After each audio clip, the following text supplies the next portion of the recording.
Bonjour et bienvenue pour ce nouveau numéro et aujourd'hui continuons notre exploration des lieux occultes de DC Comics puisque j'aimerais vous parler des mystérieuses énergies mystiques qui régissent le monde, le sang, la sève et la nécrose.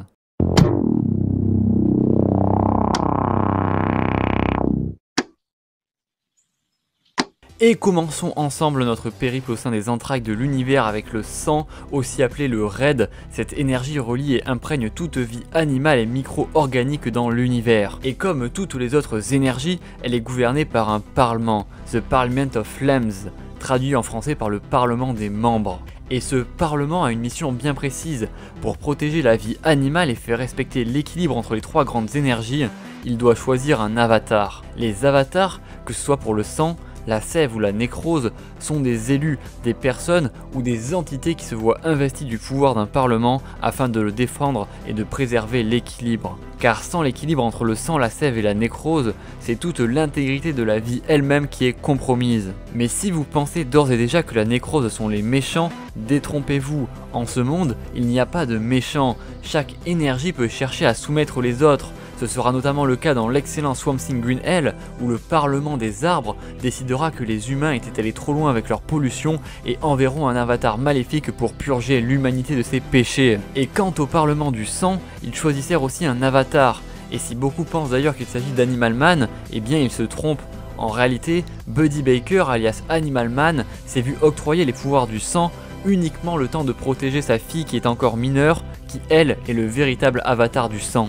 Et pour finir avec la présentation des parlements, que ce soit pour le sang, la sève ou la nécrose encore une fois, ils sont tous composés des anciens avatars de l'énergie dont ils ont été le totem. Mais ne vous y trompez pas, bien qu'on ne voit que peu souvent ces personnages, ils sont pourtant extrêmement puissants.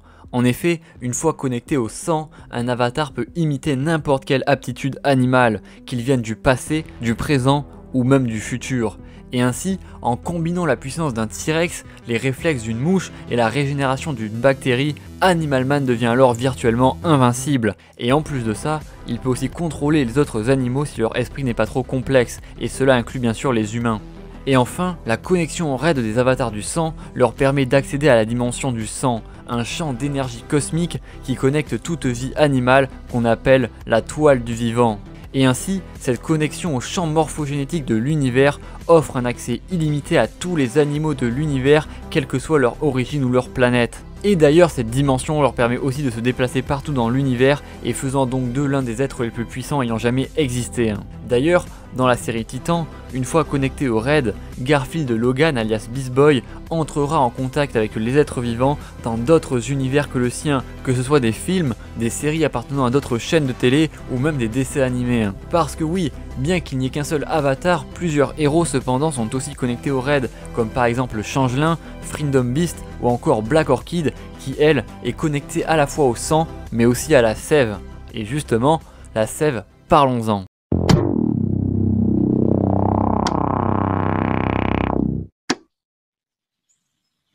La sève, aussi appelée le green, est la force élémentaire de l'univers qui lie toute vie végétale. Lui est gouverné par le Parlement des arbres et a pour avatar actuel Swamp Thing. L'incarnation végétale de la sève s'étant liée à l'âme d'un humain tragiquement décédé dans un marais, Alec Holland. Même si, petite précision, actuellement dans les comics il y a un nouveau Swamp Thing qui n'est donc pas Alec Holland, qui est un jeune indien du nom de Levi Kamei. C'est Ramvi au scénario de ce run et c'est probablement l'un des meilleurs runs d'ici Infinite, donc foncez, en plus c'est dispo en VF, donc vraiment excellent run. Et on va pas se mentir, les avatars du Green sont extrêmement puissants eux aussi. Ils sont tout simplement immortels tant qu'il reste de la vie végétale quelque part dans l'univers. La seule fois où Swamp Thing a pu vraiment être vaincu ou tué, c'est quand l'arbre monde lui-même a été détruit par Pralaya, j'en parle dans cette vidéo. Et encore, comme il restait le jardin de la maison des mystères, et bien Constantine a quand même pu le réinvoquer.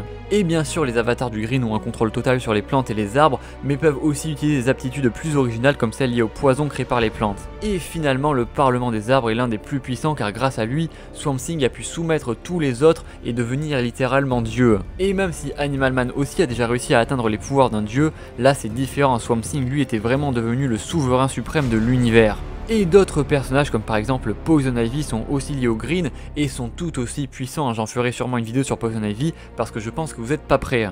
Et enfin, quand même pour nuancer un tout petit peu, le Parlement des Arbres n'est pas non plus invincible, hein. En effet, durant l'événement Witching Hour, le Parlement des Arbres fut détruit par Hécate, la déesse de la magie, et à la place du coup du Parlement des Arbres, un nouveau parlement fut érigé, ce fut le Parlement des Fleurs, qui choisit d'ailleurs peu de temps après Jason Woodrue comme avatar, qui devient donc Floronic Man, un être comme Swamp Thing mais en version fleur et maléfique. Et on remarquera pendant cet événement que d'ailleurs, même délié de sa connexion avec le Parlement des Arbres, Swamp Thing reste quand même extrêmement puissant. Et vous le savez, de la puissance, Swamp Thing en a besoin car il doit très souvent affronter les membres de la nécrose.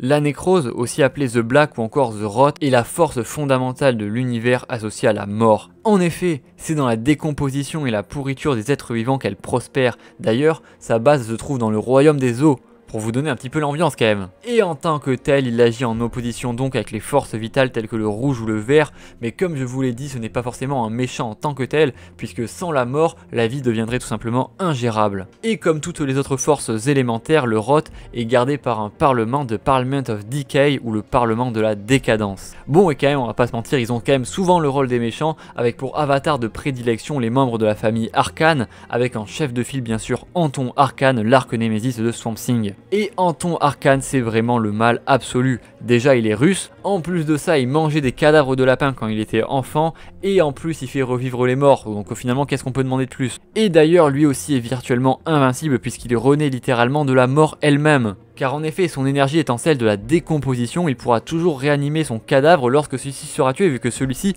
manipule les cadavres. Et ça évidemment c'est bien pratique pour faire 300 numéros de Swamp Thing. Mais plus sérieusement, il deviendra vraiment horrible lorsque sa nièce rencontrera Alec Holland, qui deviendra plus tard Swamp Thing. Et voyant donc une relation amoureuse naître entre ces deux, Anton n'hésitera pas à faire les pires horreurs à sa propre nièce pour détruire le moral de Swamp Thing.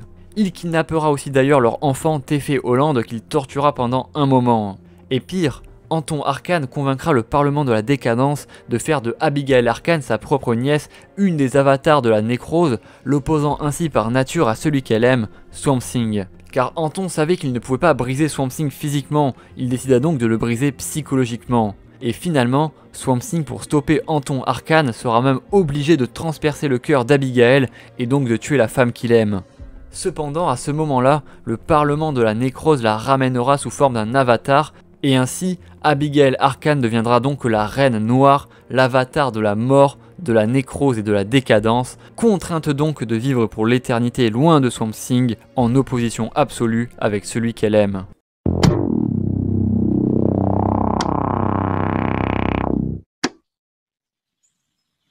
Et pour finir cette vidéo, on n'en fera que d'autres énergies créées au fur et à mesure des besoins narratifs des histoires évidemment. Ils ne sont bien sûr pas aussi importants que les trois principaux, mais peuvent jouer un rôle crucial par moment, donc je vais quand même vous les présenter. Tout d'abord, on a The Clear ou aussi appelé The Blue, l'énergie liée à l'eau qui est dirigée par le Parlement des Vagues, et par exemple Aquaman en est un des avatars. On a aussi The White qui est la force élémentaire associée à l'air, au vent et à chaque type de gaz. Lui est dirigé par le Parliament of Steam, du coup le Parlement de la vapeur, et possède aussi différents avatars. Par exemple, dans l'excellent comics Terre 2, on voit Zamzao qui, après s'être fait tuer, sera réincarné comme l'avatar du White. Et on a aussi d'ailleurs Ulton, du coup l'élémentaire maléfique de l'air qui donne ses pouvoirs à Red Tornado, qui est lui aussi un des avatars en tout cas liés au White. Ensuite, on a The Melt qui est la force reliant toutes les terres, les roches et les planètes, qui est gouvernée par le Parlement des Pierres et qui en réalité est très important puisqu'ils tenteront d'arrêter Swamp Thing lorsque celui-ci deviendra un dieu tyrannique. Et d'ailleurs, la Terre ne faisait à l'origine qu'un avec le Green, mais finalement la vie végétale se sépara de la Terre en tant que telle.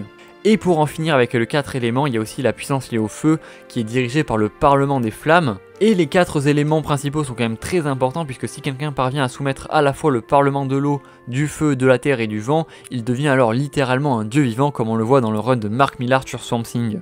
Ensuite, on a aussi The Grey qui est un aspect corrompu du Green puisqu'il s'agit de la vie fongique, du coup de la vie des champignons et des parasites. Il ne possède pas de parlement et vit uniquement en parasitant les avatars d'autres énergies, ce qui le rend tout de même très dangereux. Dans la même idée, on a aussi The Divided qui relie toute la vie bactérienne. Et bien qu'il soit plutôt classe, on va pas se mentir, The Divided et The Grey sont en réalité compris dans le sang puisque Animal Man n'a aucune difficulté à utiliser leur aptitude, notamment lorsqu'il se clone comme une bactérie par exemple. Et enfin on a le métal, du coup le plus récent des royaumes qui relie toute forme d'intelligence composée de mécanique ou d'électronique. Et on le verra notamment dans le futur dystopique du comics Future's End, où du coup ces avatars sont les Calculus et la reine des machines, mais aussi d'autres personnages qui lui sont liés comme par exemple Cyborg Superman, les Metal Men évidemment, Cyborg, et peut-être même des races comme les Colions qui sont la race à laquelle appartient par exemple Brainiac. Donc voilà, j'espère que cette petite présentation des énergies cosmiques du coup de l'univers vous aura plu. Et comme d'habitude, n'hésitez pas à faire un petit tour en description rapidement, il y a tous les liens qui vous mèneront vers les réseaux sociaux, mais aussi vers le site de Eurocomics Raid, parce que si vous voulez faire grader vos comics, évidemment, vous savez que c'est là que ça se passe. N'hésitez pas à vous passer le mot, évidemment, quand vous nous taguez sur les stories Insta, c'est très sympa à vous, merci beaucoup à tous ceux qui partagent, c'est vraiment super sympa. Et en plus, niveau entrepreneurial, on commence à vraiment bien avoir beaucoup de boulot, donc franchement c'est cool, merci à tous pour le soutien, là on a... Et bah écoutez, on charbonne, c'est vraiment, je ne fais plus que ça de mes journées, mais écoutez, c'est tant mieux, évidemment. Moi je suis trop content, on a fait des trucs de... Vraiment avec l'entreprise, on a fait des gros trucs de dingue, donc voilà, n'hésitez pas à nous suivre sur Insta et tout, je mets des petites news, etc. Et sur ce, comme d'habitude, n'hésitez pas à vous abonner aussi à la chaîne YouTube, évidemment, à partager, à liker, c'est ce qui fait tenir la chaîne YouTube. D'ailleurs, il y aura peut-être une petite pause parce que je vais avoir des partiels, parce que là, je vous dis, les partiels plus l'entreprise, c'est sûr que les vidéos YouTube vont sauter. Donc n'en m'en voulez pas, il y aura des vidéos qui vont arriver dès le mois de mai qui vont être incroyables. Je prépare une très grosse vidéo sur The Department of Truth. Enfin voilà, plein de trucs très sympas, donc voilà, n'hésitez pas à rejoindre les lives aussi comme d'habitude, donc je prends un petit peu de temps pour parler parce qu'il y aura peut-être pas de vidéo la semaine prochaine, je ne sais pas. Et sur ce, je vous dis à très vite pour de prochaines vidéos, et surtout n'oubliez pas de regarder côté droit, on trace l'autoroute. Je veux pas aller à l'école. Ah bon? Quelle père la vertu vous faites?